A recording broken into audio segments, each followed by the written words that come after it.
Listen.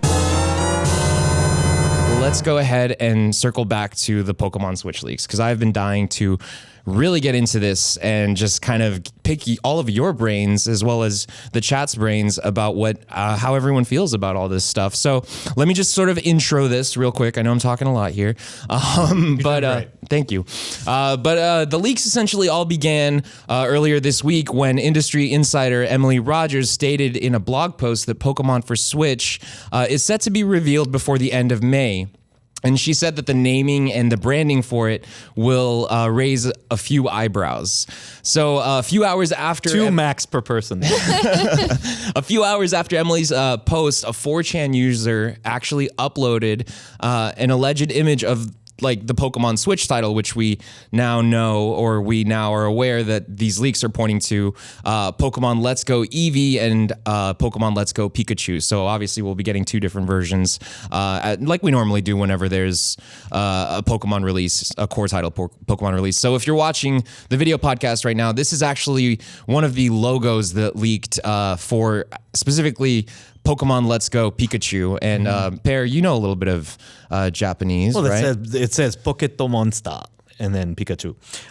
Yeah, I mean, that's what the franchise is known in Japan. In the US, it was never trademarked as Pocket Monster because that's a Roald Dahl old franchise that was already trademarked over here. Oh, interesting. Yeah, and so Nintendo went with the shortened version Pokemon, which is what everybody calls it really in Japan. Weirdly, the Let's Go part of that font was the same font that they use in Animal Crossing. Yeah. Well, that's the question. Is this logo real? Did somebody draw it based on something they saw? Is it bull, right? Like it looks a little bit like I made it with some felt tip pens or something. Yeah. I don't know if you've seen my felt tip art. It's a cutesy looking logo. Yeah, but it's very plausible again. And it's very plausible, especially because the company that tends to purchase trademarks or file for trademarks also filed for this trademark, which probably means Let's Go is the correct title. I feel like it's real just because of the phrasing sounds so Nintendo.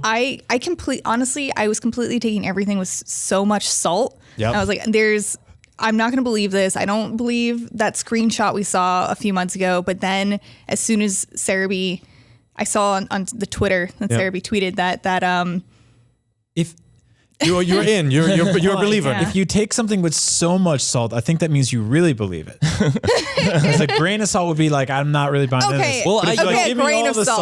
One grain of salt. I'm leaning towards Casey's side of things too, where I actually think that there could be some truth here. So it's definitely worth looking into. Now the games will supposedly be like full-on remakes of Pokemon Yellow, which makes sense because they've already remade Red and Blue, right? Fire Red and the other blue and one. Leaf Green. And Leaf Green, yeah, as well. So the games will also be supposedly heavily integrated with Pokemon Go, and the act of catching Pokemon will be very similar to how Pokemon are caught in Pokemon Go, which could be a good thing. That's something that I alluded to, like, I don't know, 2 or 3 episodes. Did you feel that was one of the strongest suits in Pokemon Go? I mean, yes, absolutely. Like actually catching Pokemon is fun. The whole battle system in Pokemon Go is where I think the game falls apart. I guess the motion and all that is fun, but how do you play that on a Switch when you're not playing in touchscreen mode? Yeah. Well, you could use motion controls with your Joy-Con. Yeah. You could. Yeah. That would be kind of cool. I could totally see people like, even with just a Pro controller in hand, just kind of swinging it. Maybe it's one of those things you can turn on or off. Just don't break your TV. Yes, I like that. Yeah. If you turn it on or off, then everyone gets whatever you want. So that was just a small taste of this week's episode of NVC. But if you want to join us for our full live show, head on over to IGN.com every Thursday at 3 p.m. Pacific, 6 p.m. Eastern Time. Or if you miss that, you can head on over to YouTube the following day, which is a Friday. Or, because it's not Thursday, it's Friday.